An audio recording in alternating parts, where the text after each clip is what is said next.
Welcome to this episode of Human Not Superhero, where we're going to talk about how to reclaim your authentic self. OMG, who am I without my teacher superhero cape? It's a huge part of my identity, and it's probably a huge part of yours if you've been carrying it around. But once we start to take off and peel away the layers of that superhero cape that's fictional, then we rediscover who we truly are. And it inadvertently pushes our life into a place of balance that we didn't think was possible as educators. I'm Shannon, and I used to be that superhero teacher wearing my cape proudly.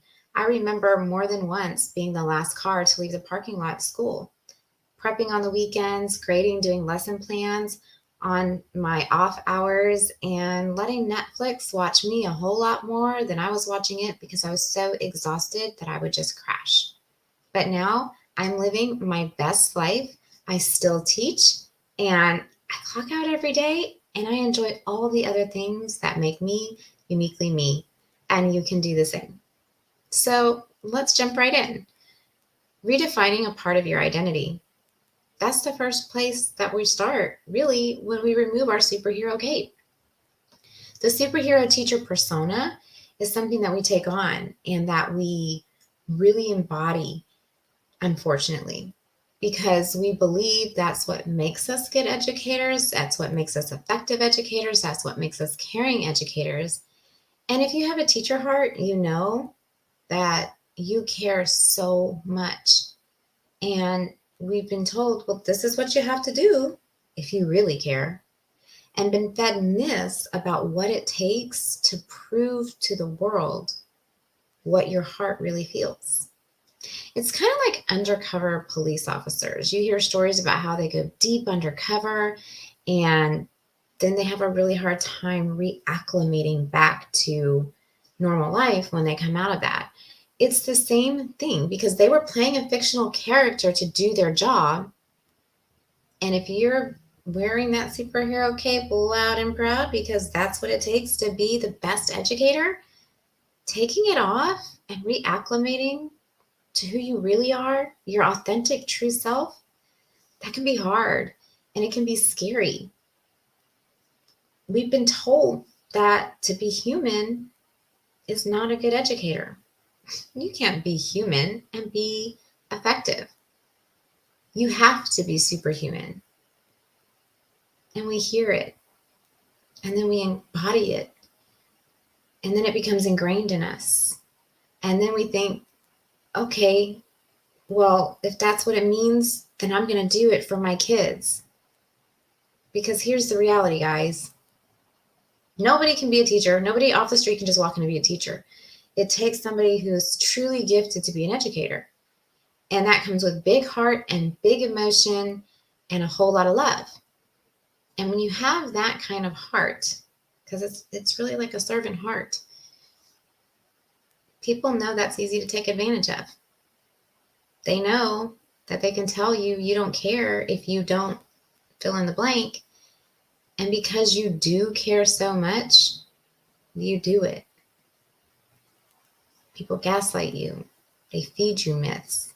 They impart limiting beliefs in you on what it is to be a good educator. So when you start to take all that off, it's scary and you might feel guilty. You might feel ashamed. You might question yourself and say, oh my gosh, do I really care? Are they right? Maybe I don't care. Maybe I'm not a good teacher. All of these thoughts come in because you're trying to take off a myth and that myth doesn't want to go away. But your authentic self is deep down underneath there, and your authentic self is your best self.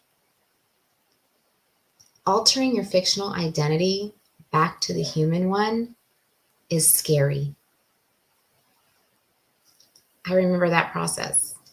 Guys, when I say I was that superhero teacher, I embodied everything that I never should have. And it became a huge part of my identity.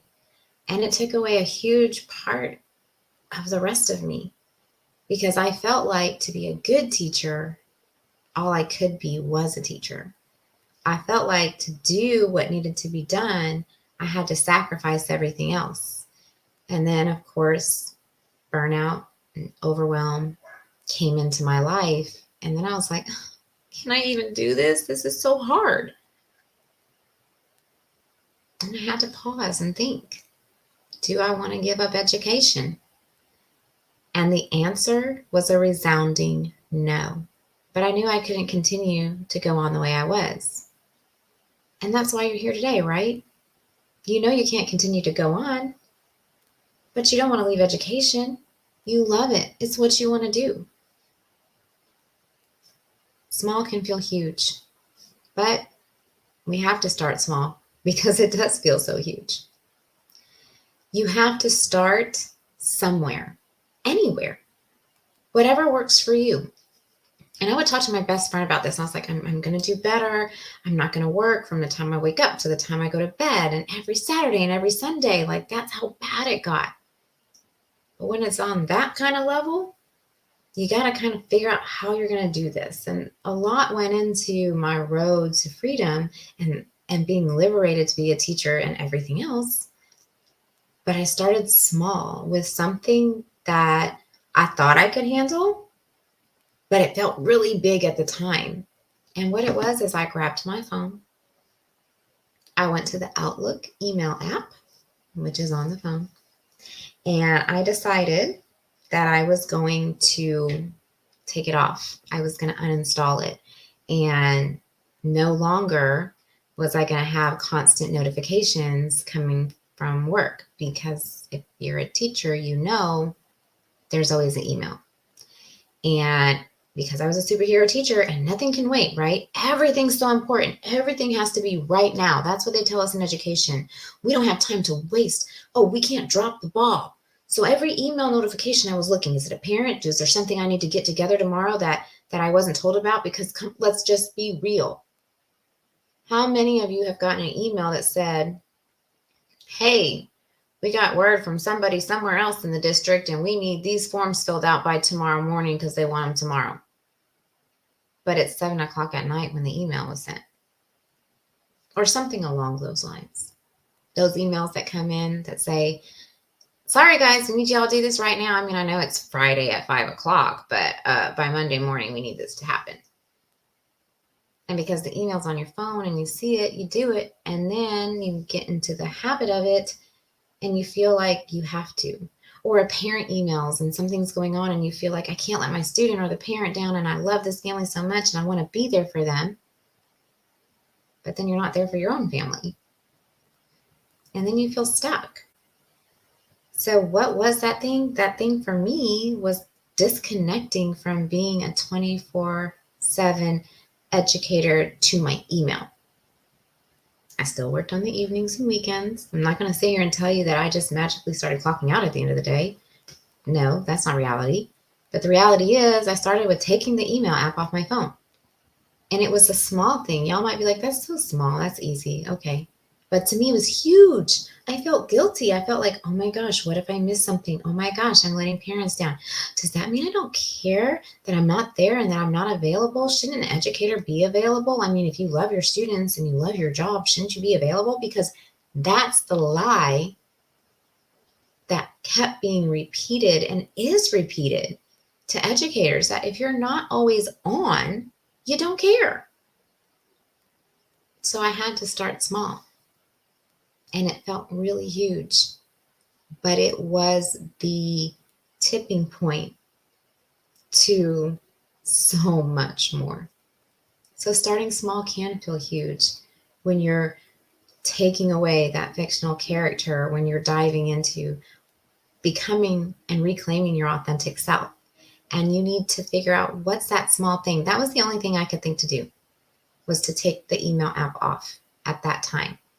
What is something you can do small right now, just small, to start to reclaim your authentic, real self? Because your authentic self is perfectly imperfect, which is powerful. And that's what I had to learn. I had to learn that there is no such thing as a perfect teacher, but that I'm an effective teacher, I'm a loving teacher, I'm a teacher who cares, but I'm not perfect. You're imperfectly perfect.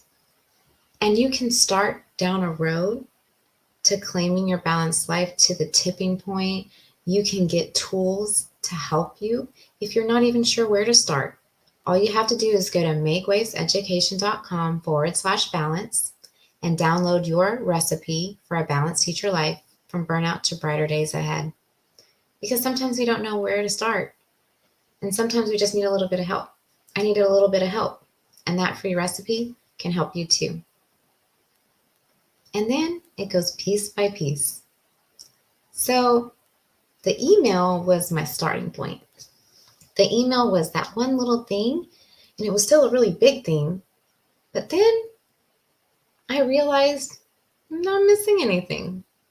And I started to think a little bit differently about stuff. Like, just because I don't check my email 24 hours a day doesn't mean I don't care about my students. It just means that I love my family too, and I can do both. I can love the time with my family, and I can love the time outside of work, and love my students. I don't have to choose. I'm not on call. I'm not a doctor. I'm not on call. I don't have a pager. And even doctors aren't on call all the time. And once I was able to reprocess and recreate those thoughts in my brain about the whole email situation, I was able to go in and be even more bold.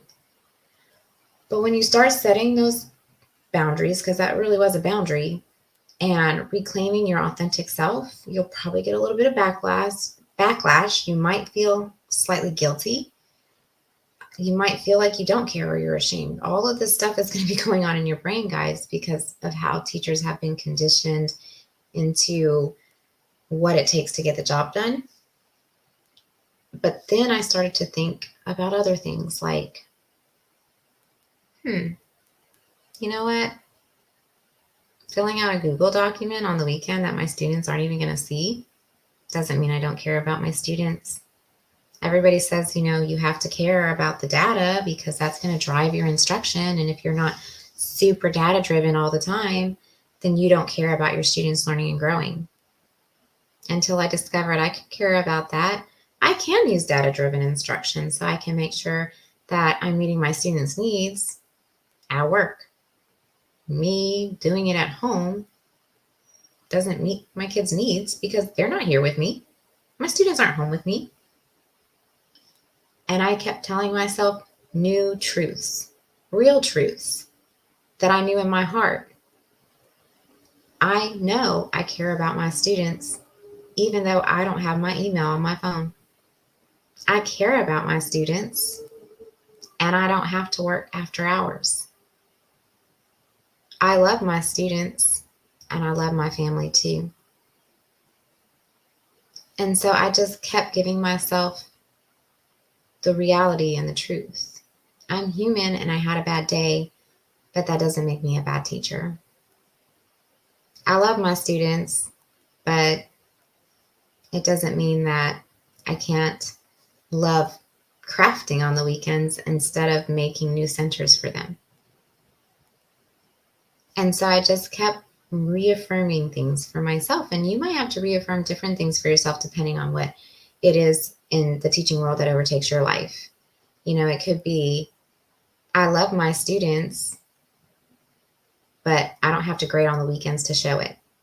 I care about my students, and I care about traveling the country. I have a great teacher friend who travels all the time, and a few of them actually, and it doesn't mean they love their students any less. You can be more than a teacher. You can tell yourself having a life outside of teaching doesn't mean that I don't love my students. And just putting those back into you, the truth, and taking out the fictional, piece by piece, step by step. My first step was email, and then other stuff came. And your steps can be a little bit different. We're all unique. We're all in different situations, different campuses, different settings, different districts, different places in the country. So your steps are going to be unique to you, but they're still possible. You can go to makewayseducation.com/balance and get your recipe to a balanced teacher life from burnout to brighter days ahead. Because I'm sitting here as an educator and I'm not overwhelmed and I don't feel burnt out because I love my students at school and I love every other part of my life, and there's room for it all. But I had to rediscover my authentic self for that to be true. And I had to go on my own unique journey because I'm my unique person. We're all uniquely different and have different needs and wants and desires. And what matters most to me might be different than what matters most to you. And that's okay. But we can get back to rediscovering what matters most and still teaching. Because I'm not ready to stop teaching. But I know I don't have to be a superhero to do it. And I know I don't have to be a teacher all the time. And neither do you. My kids are still growing academically, socially. I'm still getting the job done during contract hours. I went on that journey and you can too. And at first it's scary and at first there's a lot of doubt. And I'm going to be honest with you, when you start setting boundaries and you start having a life outside of work, even your coworkers might look at you a little funny. It's okay, don't stop. Keep going. Reclaim your authentic self, because your authentic self is exactly what your students need, and it's exactly what you need. And that's why next time we're going to talk about being tired all the time on our next episode. Because a rested educator is an effective educator. And we can't be that if we're letting teaching take over our entire lives. If we don't take off that superhero cape, we're going to continue to suffer with burnout, overwhelm, and exhaustion. But we can change that narrative. We can do new things. You don't have to quit or suffer. There is a third option, and that's having a balanced teacher life. And as I always say, remember, it is never too late to start a new story. I'll see you guys next week.